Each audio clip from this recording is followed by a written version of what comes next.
नमस्कार दोस्तों, मेरा नाम है हेमंत। आप मुझे देख रहे हैं HR knowledge lagoons YouTube channel पर।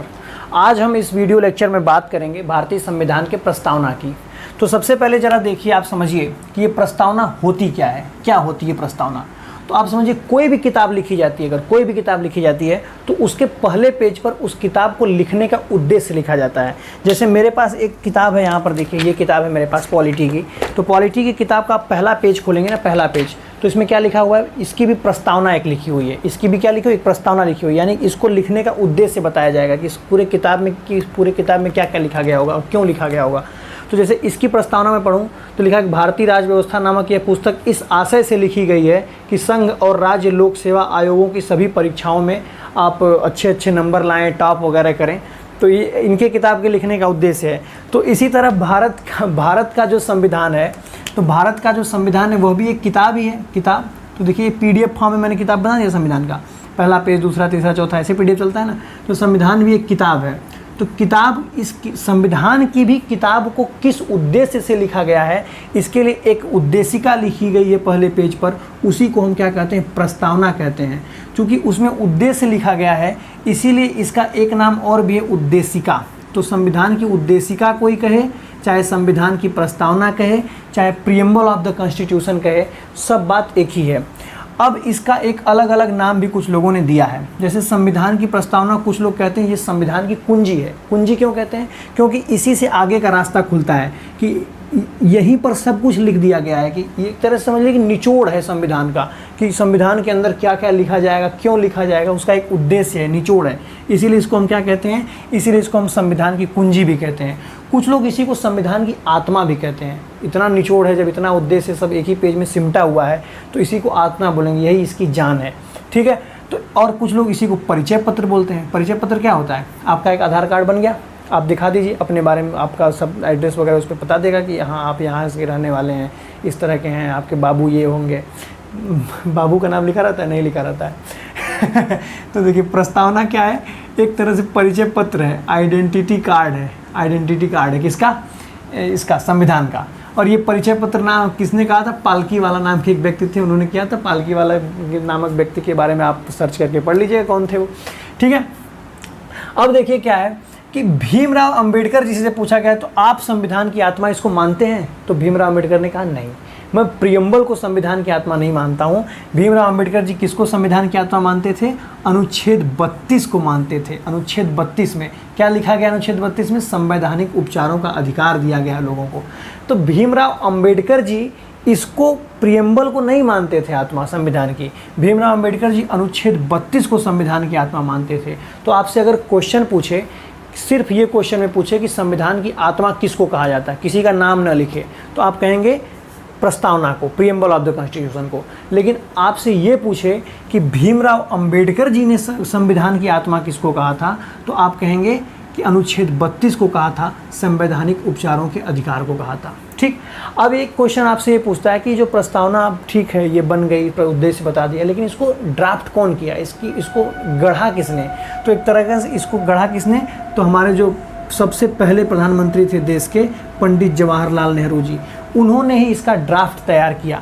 तो इसका ड्राफ्ट कब तैयार किया? उन्होंने 13 नवंबर 1949 को पंडित जवाहरलाल नेहरू ने इस संविधान के प्रस्तावना का ड्राफ्ट तैयार किया। ठीक। अब जब उन्होंने ड्राफ्ट तैयार किया तो उनसे पूछा गया होगा कि भाई ये कहाँ से ये विचार लेकर आ रहे हैं आप? तो उन्होंने कहा कि ये विचार आया है अमेरिका के संविधान से। ये विचार कहाँ से आया? अमेरिका के संविधान से। तो उनको लगा होगा कि यार अमेरिका से कॉपी कर रहे हैं, देखो यहीं से कॉपी चल रहा है संविधान। भारत का संविधान एक तरह समझिए बहुत जगह से कॉपी किया हुआ है। ठीक है। तो कॉपी करना भी चाहिए, जहाँ भी अच्छी बात हो, कहीं भी हो, अगर अच्छी चीज़ें हैं कहीं मिल रही हैं आपको तो उसको कॉपी कर लेनी चाहिए। तो उसी तरह से अमेरिका का संविधान जो था उसमें प्रस्तावना लिखी गई थी। तो जो प्रस्तावना को लिखने का विचार लिया गया वो कहाँ से लिया गया? अमेरिका के संविधान से लिया गया। तो उनसे पूछा गया अरे यार अमेरिका कॉपी करेंगे, अमेरिका जान नहीं जाएगा? लेकिन नहीं, कैसे जानेगा, हमने भाषा बदल दी है। तो भाषा जो प्रस्तावना की ली गई है वो कहाँ से ली गई है? ऑस्ट्रेलिया। यानी कि विचार आया कहाँ से कि प्रस्तावना गढ़नी है, वो आया अमेरिका के संविधान से। और ये जो भाषा इसकी ली गई है, भाषा बनाई गई है, वो कहाँ से बनाई गई? ऑस्ट्रेलिया के संविधान से ली गई है। तो ये 3-4 क्वेश्चन जो इससे पूछता है नॉर्मली, ये आप समझिए। अब देखिए, अब आप पूछेंगे कि अच्छा इतना सब बता दिया आपने इसके बारे में, प्रस्तावना के बारे में, उद्देश्य है, फला है, ढिच्चिमा है, तो ये बताइए कि इसमें आखिर लिखा क्या गया है ऐसा कि इसको इतना कुछ कहा जा रहा है, संविधान की आत्मा है, परिचय पत्र है, इसमें ऐसा लिखा क्या गया है? तो इसमें कुछ ऐसा लिखा गया है, यहाँ से शुरू करेंगे, हम भारत के लोग से शुरू करके ख़त्म होगा को 26 नवंबर 1949 को एतद द्वारा अंगीकृत आत्मार्पित करते हैं। और इसके बीच में भारी भरकम बहुत सारे शब्द होंगे, कुछ ऐसी लिखी गई संविधान प्रस्तावना, और आपको भी याद होनी चाहिए, मुझे भी याद है, आपको भी याद होनी चाहिए, अगर मुझे याद हो सकती है तो आप भी याद कर सकते हैं। ऐसे है कि हम भारत के लोग भारत को एक संपूर्ण प्रभुत्व संपन्न, समाजवादी, पंथ निरपेक्ष, लोकतंत्रात्मक गणराज्य बनाने के लिए तथा इसके प्रत्येक नागरिक को सामाजिक, आर्थिक एवं राजनैतिक न्याय, विचार, अभिव्यक्ति, विश्वास, धर्म एवं उपासना की स्वतंत्रता, प्रतिष्ठा तथा अवसर की समता प्राप्त कराने के लिए तथा इन सब में व्यक्ति की गरिमा तथा राष्ट्र की एकता और अखंडता को सुनिश्चित करने वाली बंधुता को बढ़ाने के लिए दृढ़ संकल्पित होकर आज दिनांक 26 नवंबर 1949 को एतद द्वारा इस संविधान को अंगीकृत, अधिनियमित एवं आत्मार्पित करते हैं। देखिए बता दिया गया क्यों संविधान बन रहा है, कि हमें क्या करना है, हम भारत के लोग भारत को एक संपूर्ण प्रभुत्व संपन्न, समाजवादी, पंथ निरपेक्ष, लोकतंत्रात्मक गणराज्य बनाने के लिए, यानी कि भारत को ऐसा बनाने के लिए, उनके लोगों को न्याय देने के लिए, उनके लोगों को समानता देने के लिए, उन लोगों को क्या करने के लिए, उन लोगों को विचार, अभिव्यक्ति, विश्वास की स्वतंत्रता देने के लिए, ये सारे काम करने के लिए क्या बनाया जा रहा है, ये संविधान बनाया जा रहा है। इसीलिए मैं कभी कभी अतिशयोक्ति में कहता हूँ कि आप साइंस का एक सब्जेक्ट कम पढ़िए चलेगा, लेकिन संविधान को जरूर पढ़िए, क्योंकि संविधान ही आपको स्वतंत्रता देता है, संविधान ही आपको अधिकार देता है, संविधान ही आपको समानता देता है, संविधान ही आपको न्याय देता है, चाहे सामाजिक, आर्थिक, राजनीतिक कोई भी न्याय हो। तो आप कुछ भी पढ़िए चाहे मत पढ़िए, लेकिन संविधान जरूर पढ़ लीजिए, यही आपके काम आने वाला है।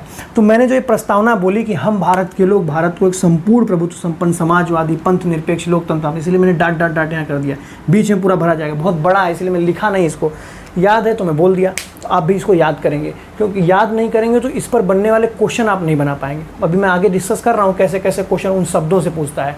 तो आइए ज़रा हम जो जितने शब्द हमने बोले हैं उन शब्दों को एक सीरीज में लिख लेते हैं और लिख करके इसका मतलब समझते हैं कि संविधान में ये शब्द क्यों डाले गए हैं और इनको डालने का उद्देश्य क्या है। तो मैं ऐसे चुटकी बजाऊँगा, अभी लिख जाएगा, देखना ये, तो देखिए लिख गई ना, चुटकी बजाया लिख गई। अब देखो सबसे पहले ये समझो कि जब प्रस्तावना मैंने बोला कि हम भारत के लोग, तो ये समझिए कि प्रस्ताव पूछता है कि प्रस्तावना बनाया किसने है, मतलब प्रस्तावना को किसने स्वीकार किया, यानी शक्ति, इस प्रस्तावना की जो पावर मिलती है, प्रस्तावना को जो शक्ति मिलती है वो कहाँ से मिलती है, तो भारत के लोगों से मिलती है। यानी भारत के 125 करोड़ लोग जो हैं इस प्रस्तावना के मालिक हैं कि प्रस्तावना हमने बनाई है और हम पर लागू होती है। तो हम भारत के लोग, तो कोई पूछे कि प्रस्तावना को किसने जो है क्या किया, हम किसने अंगीकृत किया है या किन लोगों ने इसको शक्ति प्रदान की है, तो हम भारत के लोगों ने। अब देखिए एक चीज़ आप समझिए कि जो मूल प्रस्तावना जो पंडित जवाहरलाल नेहरू ने जो बोली थी उसमें 3 शब्द नहीं थे।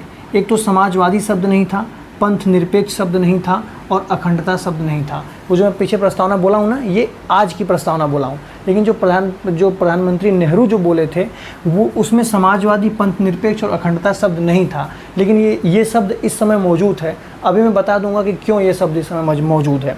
तो सबसे पहले इन शब्दों का मतलब समझ लीजिए। हाँ, एक क्वेश्चन और भी समझिए कि ये एकदम सीक्वेंस में आपको याद रहना चाहिए, ऐसा नहीं कि उलट दें इसका क्रम कि समाजवादी पहले बोल दें, पंथ निरपेक्ष। एक क्वेश्चन में देखा था अभी कुछ दिन पहले, उसमें सीक्वेंस ही पूछ दिया था कि प्रस्तावना में क्या सीक्वेंस है।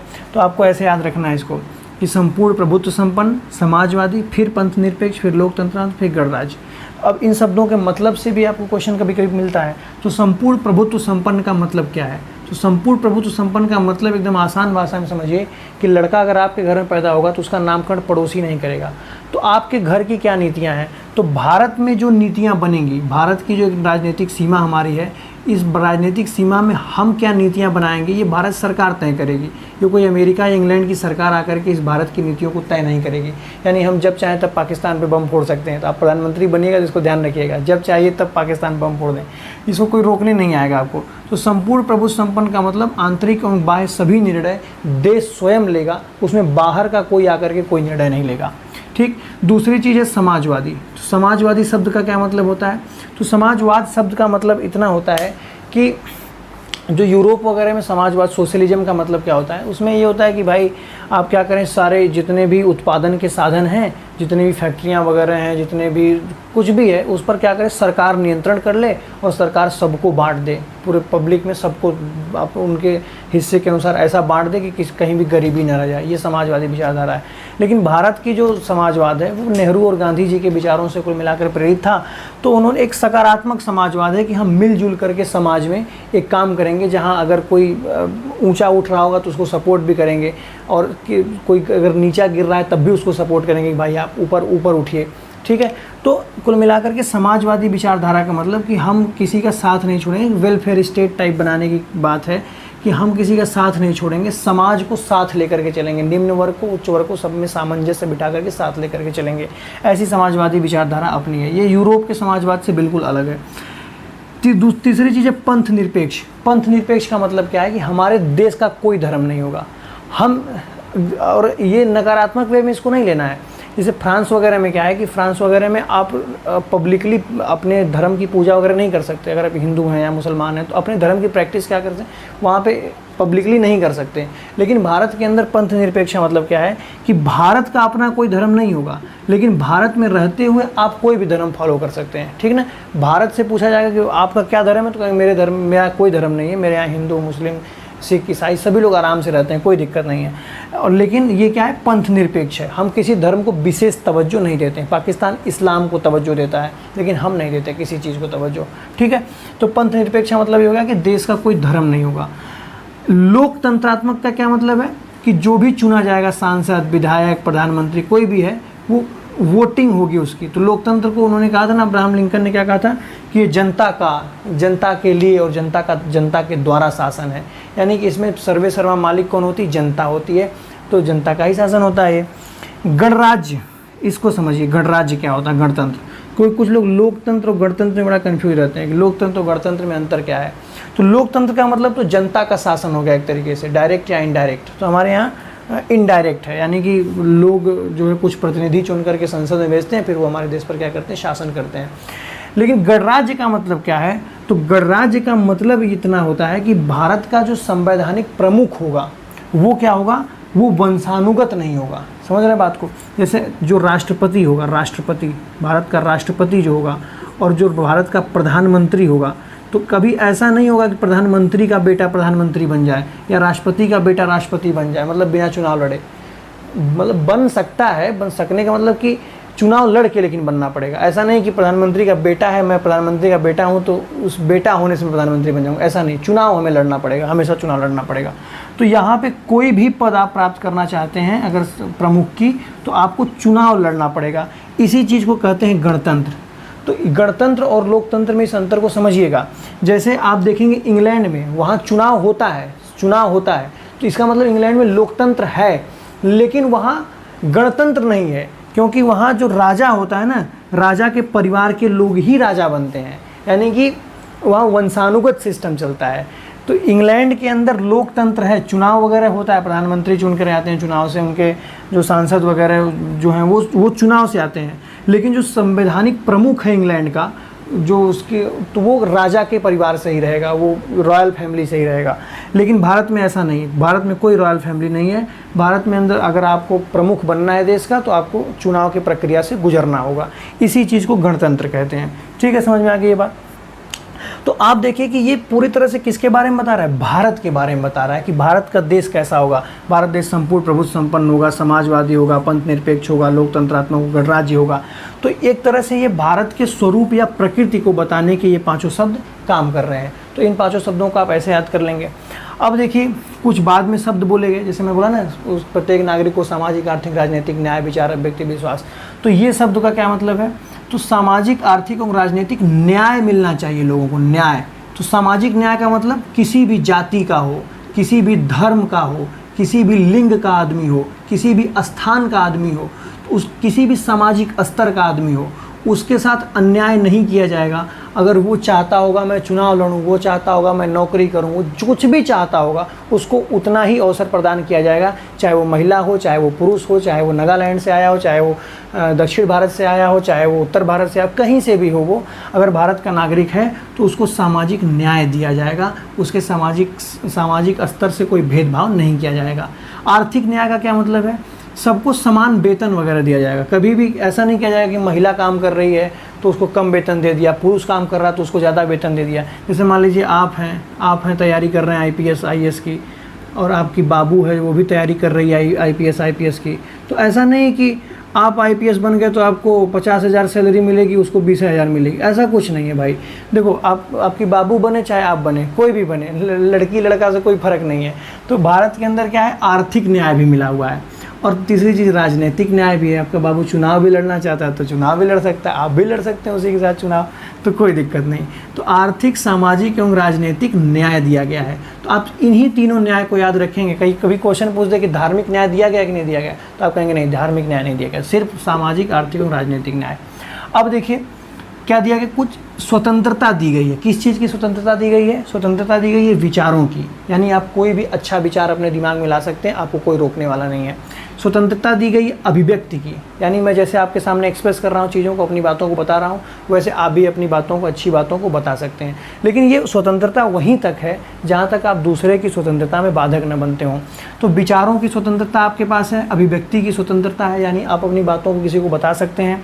विश्वास करने की भी स्वतंत्रता है, अगर आप चाहें तो विश्वास कर सकते हैं। आप भगवान में विश्वास करते हैं तो आपको कोई रोक नहीं सकता भारत में कि आप भगवान पर विश्वास न करें। आप ये विश्वास करते हैं कि विष्णु जी ने इतने अवतार लिए थे, तो आप ये विश्वास कर सकते हैं। भले कोई इसको ढोंग कहे, पाखंड कहे, लेकिन आपको विश्वास करने से रोक नहीं सकता है, ठीक है। तो आपको विश्वास की भी स्वतंत्रता है। आप अपने बाबू पे विश्वास करते हैं तो आपके पापा रोक नहीं सकते आपको कि अपने बाबू विश्वास मत करो, कहेंगे कि नहीं नहीं अच्छी लड़की नहीं, इसको विश्वास मत करो। विश्वास करिए, एकदम दबा के करिए। धर्म एवं उपासना की स्वतंत्रता।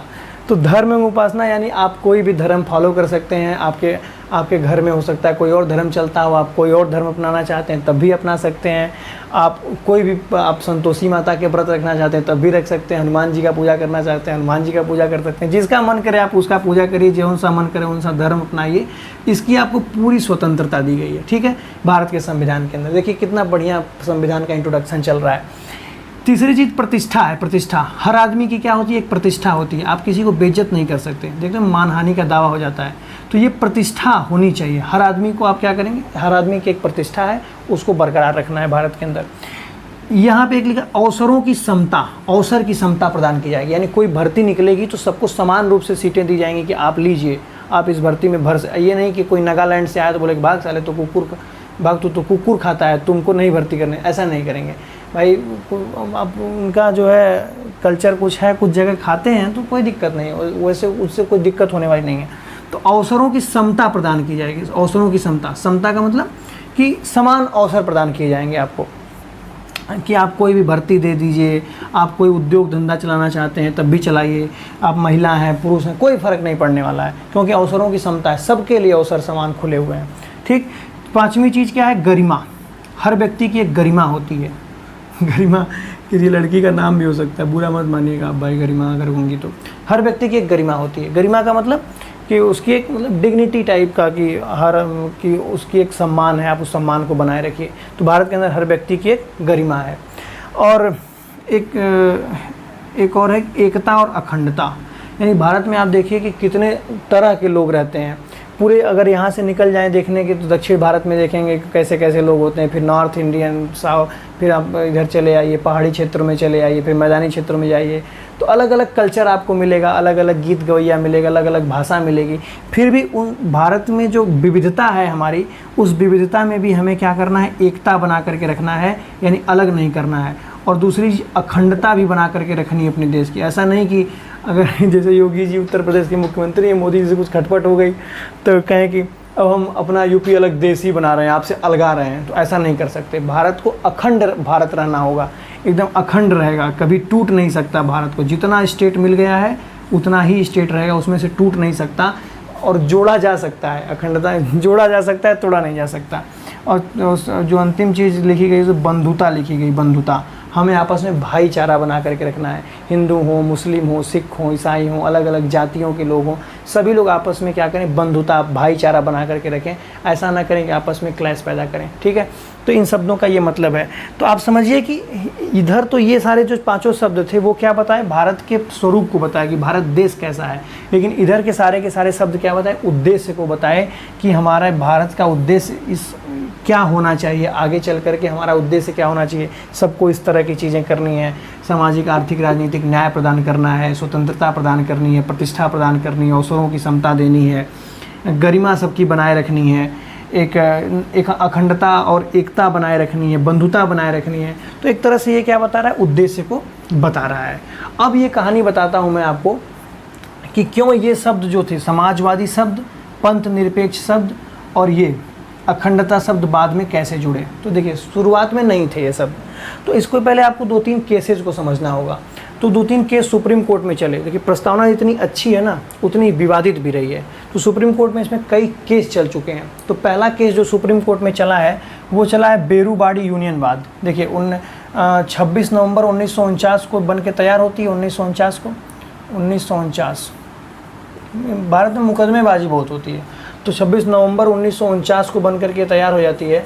और उसके बाद 1960 में एक केस होता है इसी प्रस्तावना के ऊपर, बेरूबाड़ी यूनियनवाद 1960 में। तो ये बेरूबाड़ी यूनियनवाद में पूरा अगर समझाने लगूँ तो बहुत टाइम लग जाएगा। लेकिन इससे बस एक ही क्वेश्चन आता है, अगर प्रस्तावना के पॉइंट ऑफ व्यू से पूछेगा। अगर मैं भाग 3 पढ़ाऊँगा, भाग 3 कह रहा हूँ कि अनुच्छेद 3 जब पढ़ाऊँगा संविधान का, तो उस समय मैं आपको समझाऊँगा, इसके बेरूबाड़ी यूनियनवाद के बारे में बताऊँगा। लेकिन अभी फ़िलहाल आप देखना कि इससे एक ही क्वेश्चन बनता है बेरूबाड़ी यूनियनवाद से कि उसमें सुप्रीम कोर्ट का फैसला क्या आया था। तो सुप्रीम कोर्ट का फैसला ये आया था कि प्रस्तावना जो है ना, ये प्रस्तावना लिखी हुई है, ये संविधान का अंग नहीं है, संविधान का अंग ही नहीं है। ये संविधान में अलग से जोड़ी गई, संविधान का अंग नहीं है। तो अगर संविधान का अंग नहीं है तो संविधान का जो अंग नहीं है उसमें संशोधन भी नहीं किया जा सकता, क्योंकि संशोधन उसी का होगा जो संविधान का अंग होगा। तो 1960 के केस में सुप्रीम कोर्ट ने क्या फैसला सुनाया कि प्रस्तावना संविधान का अंग नहीं है, यानी इसका संशोधन नहीं किया जा सकता। ठीक, उसके ठीक 7 साल बाद एक और केस चलता है इसी प्रस्तावना पर, और उस केस का नाम है गोलकनाथ बनाम पंजाब राज्यवाद। कब चलता है, 1967 में चलता है। उसमें ये कहती है सुप्रीम कोर्ट कि जहाँ भी संविधान की भाषा संदिग्ध दिखेगी, ठीक ना, उन्हें सुप्रीम कोर्ट ने कहा कि जहाँ भी संविधान की भाषा समझ में नहीं आएगी, संदिग्ध दिखेगी, वहाँ हम किससे काम चलाएंगे, प्रस्तावना से काम चलाएंगे। क्योंकि ये प्रस्तावना जो है ना, एक तरह से हमारे जो आज़ादी की लड़ाई लोग लड़े थे, हमारे फ्रीडम फाइटर्स जो थे, जो संविधान सभा के लोग थे, उनके अंदर की भावना है ये कि हमारा देश कैसा होना चाहिए। तो इसीलिए हम क्या करेंगे, जहाँ भी संविधान की भाषा जो संदिग्ध लगे वहाँ हम प्रस्तावना से काम चलाएंगे और प्रस्तावना से ही विधिक निर्वाचन करेंगे। यानी कि क्या होनी चाहिए आगे, नियम कानून क्या होने चाहिए, या फिर उसमें न्याय, सही न्याय क्या होना चाहिए। तो विधिक निर्वाचन कभी करना पड़ जाए तो हम प्रस्तावना का सहारा लेंगे, जहाँ संविधान की भाषा क्या हो, संदिग्ध हो। अब एक केस जो अंतिम केस है 1973 वाला, उसके बाद एक आध केस आए थे, लेकिन यही क्वेश्चन पूछता है, बाकी क्वेश्चन कोई इंपॉर्टेंट नहीं है। तो ये 1973 में एक केस चला, केशवानंद भारती बनाम केरल राज्यवाद। ये इंपॉर्टेंट क्यों, क्योंकि इस केस में ना, इस केस में सुप्रीम कोर्ट ने अपना ही निर्णय पलट दिया। सुप्रीम कोर्ट ने, याद करिए, इसमें क्या कहा था, 1960 वाले में कहा था कि प्रस्तावना संविधान का अंग नहीं है, अतः इसमें संशोधन नहीं हो सकता। लेकिन वही सुप्रीम कोर्ट केशवानंद भारती बनाम केरल राज्यवाद में कहती है कि प्रस्तावना संविधान का भाग है, संविधान का अंग है, और इसमें संशोधन भी संभव है, लेकिन एक शर्त है। क्या, कि आप इसमें नकारात्मक संशोधन नहीं करेंगे। तो इसीलिए उसी समय सुप्रीम कोर्ट ने क्या दिया, एक मूल ढांचा का सिद्धांत दिया।